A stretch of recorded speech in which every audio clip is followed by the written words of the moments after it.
Hello my dear students, welcome back to my YouTube channel dear students WBBSE। So guys, आज हम करेंगे जो पिछले टाइम हम कर रहे थे ट्रिगोनोमेट्री का, उसी से कंटिन्यू आज हम एक्सरसाइज 23 कंटिन्यू करने जा रहे हैं। देखो 23 का first question, I have draw right angle triangle ABC एक राइट एंगल ट्रायंगल ड्रॉ किया है whose hypotenuse AB is equals to कितना है 10 सेंटीमीटर। 90 डिग्री से जो साइड फेस होता है उसको क्या कहते हैं, हम हाइपोटेनस कहते हैं। यहाँ पे क्या है, ये 90 डिग्री है, इसमें hypotenuse AB is equals to 10 centimetre दिया हुआ है। Base BC is equals to 8 centimetre and perpendicular AC is equals to 6 centimetre. Let us determine the value of sine and tangent of angle ABC। Angle ABC देखो यहाँ पे जो middle में लिखा होता है उसी को हम कंसिडर एंगल करेंगे जिसका ऑपोजिट साइड क्या होता है, परपेंडिकुलर होता है। अगर ये एंगल यहाँ पे दिया होता तो क्या लेते थे, इस साइड को परपेंडिकुलर लेते थे, लेकिन इस क्वेश्चन पे क्लियरली दिया हुआ है परपेंडिकुलर कौन सा है, बेस कौन सा है, हाइपोटेनस कौन सा है, इसमें कोई दिक्कत नहीं है। तो फर्स्ट ऑफ ऑल जो ट्रिगोनोमेट्री का इंट्रोडक्टिव क्लास था उस पर मैंने सब फार्मूला वगैरह कहाँ से कैसे डिराइव होता है, कौन कौन सा फार्मूला एप्लीकेबल है, वो सब मैंने दिया हूँ। अगर किसी ने वो नहीं देखा है तो पहले उस वीडियो को देख ले, उसके बाद ये देखना आप लोग को क्लियर हो जाएगा। साइन ऑफ एंगल B ढूंढना है first of all. Now solution क्या है, sine of angle B since sine of angle B is equals to perpendicular by hypotenuse. ये होता है साइन का फॉर्मूला, जो कि sine angle B is equals to यहाँ पे दिया हुआ है angle B with respect to angle B के साथ ढूंढना है। तो परपेंडिकुलर कौन सा है, ये परपेंडिकुलर ये है, हाइपोटेनस ये है और बेस ये है। So sine of angle B क्या होगा, perpendicular that is AC by hypotenuse AB। This is equals to AC का देन दिया हुआ है that is 6 by AB is equals to 10। तो इसको कट कर दो, क्या होगा 2 3 जा 6, 2 5 जा 10। This is equals to 3/5। Therefore sin of angle B is equals to 3/5 and since tan of angle B is equals to perpendicular by base turns permanently black। मैंने एक लॉजिक भी बोला हुआ था, some people have curly brown hair turns permanently black। वहाँ से भी हम लिख सकते हैं ये फार्मूला को, turns permanently black that is tan perpendicular by base। This is equals to perpendicular 6 upon base 8। इसको कट करने से 2 3 जा 6, 2 4 जा 8 that is 3/4। Therefore sin of angle ये ABC इज इक्वल्स टू क्या मिला 3/5 and tan of angle ABC is equals to 3/4।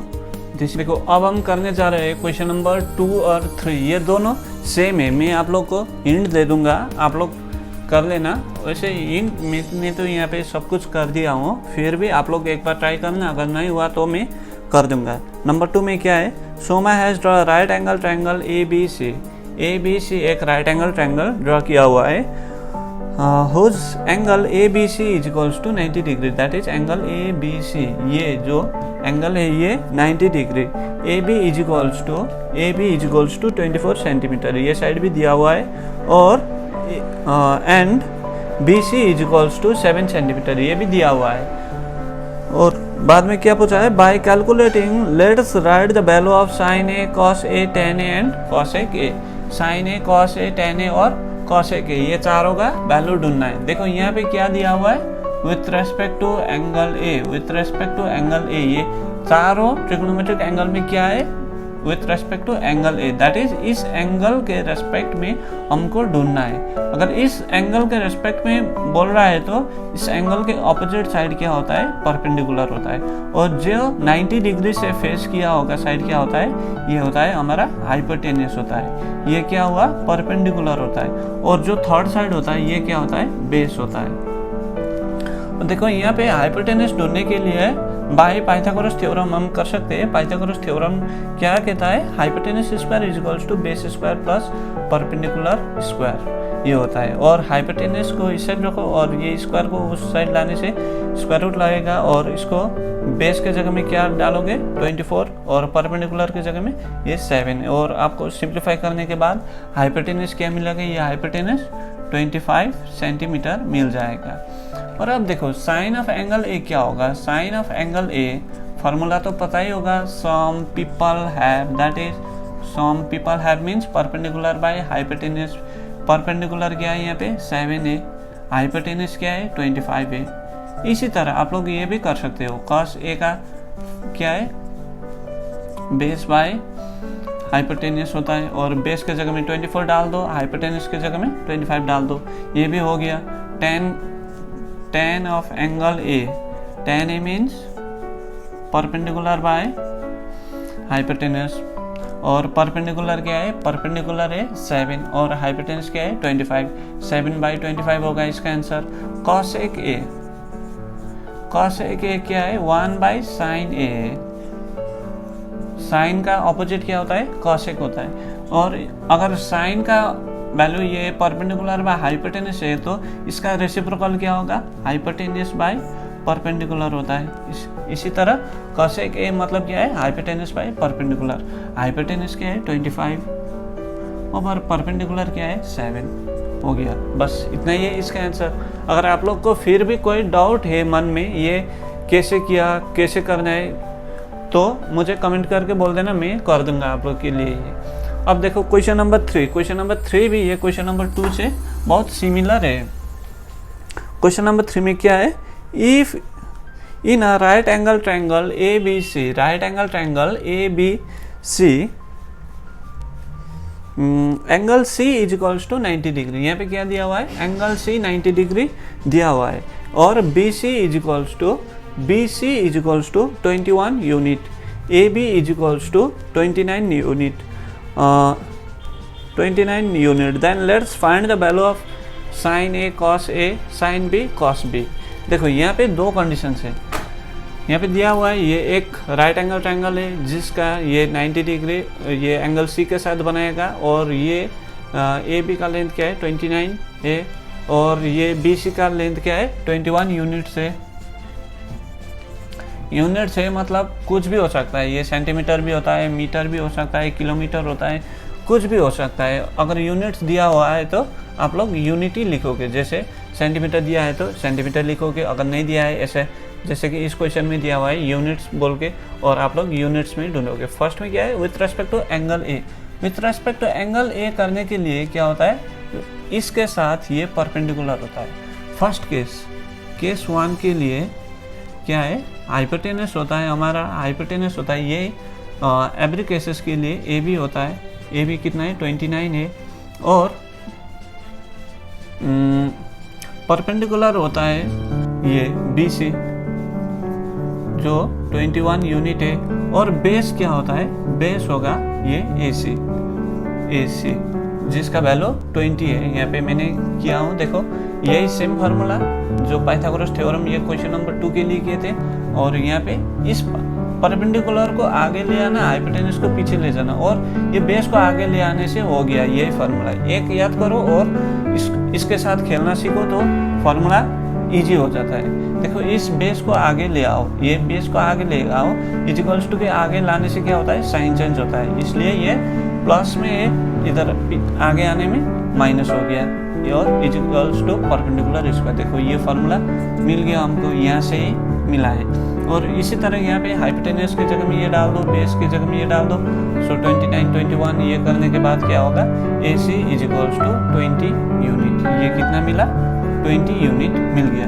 अब देखो with respect to angle A ये होगा हमारा हाइपोटेनस। केस 2 में क्या होता है, केस 2 के लिए होता है, केस 2 में क्या है, with respect to angle A, देखो sorry angle B, with respect to angle B करने के लिए, with respect to angle B, इस एंगल के साथ हम कर रहे हैं। अब देखो with respect to angle B करने के लिए ये क्या होता है, परपेंडिकुलर होता है। यहाँ पे हाइपोटेनस तो वही रहेगा, ये ए बी और परपेंडिकुलर क्या होता है, परपेंडिकुलर होता है AC। और बेस क्या होता है, बेस होगा BC। देखो यहाँ पे परपेंडिकुलर और बेस चेंज हुआ है, हाइपोटेनस सेम है, हाइपोटेनस AB है, परपेंडिकुलर BC था, यहाँ पे देखो परपेंडिकुलर AC हो गया। यहाँ पे बेस AC था, यहाँ पे बेस क्या है, BC है। उल्टा होगा क्योंकि हम with respect to angle B के साथ कर रहे हैं, यहाँ पे फर्स्ट केस में with respect to angle A कर रहे हैं, इसलिए ये तो चेंज नहीं होगा, 29 होगा। ये परपेंडिकुलर AC क्या होगा, AC होगा 20 और बेस BC होगा 21। अब आप लोग को फॉर्मूला तो पता ही है, साइन ऑफ एंगल A क्या होगा, साइन A होगा perpendicular by hypotenuse, that is perpendicular यहाँ पे किया हुआ है 21 बाय हाइपोटेनस क्या है 29। इसी तरह कॉस A क्या होगा, कॉस A होगा base by hypotenuse, that is base कितना है 20 बाय 29। और यहाँ पे देखो सेकंड केस के लिए साइन B क्या होगा, साइन B होगा perpendicular by hypotenuse, that is perpendicular कितना 20 बाय हाइपोटेनस कितना है, हाइपोटेनस है 29। और कॉस B क्या होगा, कॉस B होगा cos base by hypotenuse, that is base कितना है 21 बाय हाइपोटेनस 29। ये होगा हमारा आंसर।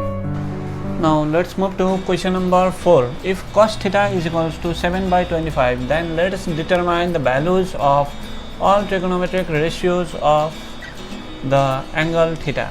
So यहाँ पे क्या दिया हुआ है, cos theta का वैल्यू दिया हुआ है 7 by 25, that is cos theta मतलब क्या है, cos theta is equals to base by hypotenuse। और बेस क्या दिया हुआ है, ये बेस हमारा बेस ये और हाइपोटेनस ये होता है, और बेस क्या दिया हुआ है 7 और हाइपोटेनस क्या है 25। तो इसके जरिए हम क्या ढूंढ पाएंगे, परपेंडिकुलर, क्योंकि अगर हम परपेंडिकुलर ढूंढ लिए तो कोई भी ट्रिगोनोमेट्रिक रेशियो ढूंढने में बहुत आसान हो जाएगा। क्यों, परपेंडिकुलर ये बेस हाइपोटेनस है, अब परपेंडिकुलर ढूंढने के लिए perpendicular is equals to root over hypotenuse square minus base square. Base और हाइपोटेनस दिया हुआ है, इसको सिंप्लीफाई करो तो क्या मिलेगा, परपेंडिकुलर इज इक्वल्स टू 24, ये मिल जाएगा। और इसी के साथ कॉस थीटा तो है हमारे पास। नाउ क्या करेंगे, सॉल्यूशन देखो, since sine theta is equals to perpendicular by hypotenuse, तो परपेंडिकुलर बाय हाइपोटेनस है तो परपेंडिकुलर क्या है 24, दैट इज 24 बाय हाइपोटेनस क्या है 25। देखो ये हाइपोटेनस 25, तो साइन थीटा का वैल्यू मिल गया ये, और कॉस थीटा का वैल्यू तो ऑलरेडी दिया हुआ है, cos theta is equals to 7 by 25। अब देखो इसी के साथ और क्या है, since cosec theta is equals to 1 by sine theta, तो 1 बाई साइन थीटा है तो इसका रेसिप्रोकल होगा, तो क्या होगा 25 बाई 24। साइन भी मिल गया, कॉसेक भी मिल गया, क्योंकि इसका रेसिप्रोकल है इसलिए मैं इसको सेकंड में कर रहा हूँ। अब कॉस थीटा क्या है, ये है, since sec theta is equals to 1 by cos theta, so 1 by cos theta है तो कॉस का रेसिप्रोकल होगा, सो कॉस का रेसिप्रोकल क्या है, hypotenuse by base, that is hypotenuse by base, ये होगा। यहाँ पे भी आप लोग लिख सकते हो, ये यहाँ पे हाइपोटेनस बाई परपेंडिकुलर लिख के उसके बाद ये लिख सकते हो, वन स्टेप नहीं करने से भी कुछ नहीं होगा। हाइपोटेनस क्या है 25 बाय बेस क्या है 7, सो क्या मिला, साइन कॉस कॉसेक सेक, और अब क्या है tan, since tan theta is equals to sine theta by cos theta, ये भी कर सकते हो आप लोग। और सेकंड ये नंबर 1 ये कर सकते हो, और नंबर 2 क्या कर सकते हो, tan theta is equals to perpendicular by base, क्योंकि यहाँ पे इस कंडीशन में तीनों दिया हुआ है, परपेंडिकुलर हाइपोटेनस, परपेंडिकुलर बेस और हाइपोटेनस दिया हुआ है, परपेंडिकुलर हमने ढूंढ लिए, तो इसके लिए तीनों है तो ये यूज़ कर देना, इजी हो जाएगा, क्योंकि शॉर्टकट में मिल जाएगा। परपेंडिकुलर 24 और बेस कितना है, बेस है 7, तो 24/7 हो जाएगा। और इस तरह से करोगे तो क्या मिलेगा, देखो साइन थीटा का वैल्यू कितना है 24/25 और कॉस थीटा का वैल्यू कितना है, कॉस थीटा का वैल्यू 7/25। अब देखो ये 25 कट हो जाएगा, ये करने से क्या मिलेगा 24/7। जिस तरह से भी करो वैल्यू एक ही मिलना है, यही मिलेगा 24/7 मिलेगा। अब क्या है, since cot theta is equals to 1/tan theta, tan का रेसिप्रोकल cot है, तो tan का रेसिप्रोकल है तो क्या होगा, ये नीचे वाला ऊपर में चला जाएगा, ऊपर वाला नीचे में चला जाएगा। 24/7 है, यहाँ पे क्या होगा 7/24 होगा। This is our required answer. Sine, cos, tan, cot, sec, cosec सब 6 के 6 मिल गया। 1 नंबर 2 में ये, नंबर 3 में क्या है tan है, नंबर 4 में cot है, नंबर 5 में sec, नंबर 6 में cosec है। देखो यहाँ पे 6 के 6 ट्रिग्नोमेट्रिक रेशियोज का वैल्यू मिल गया। So this is our required answer.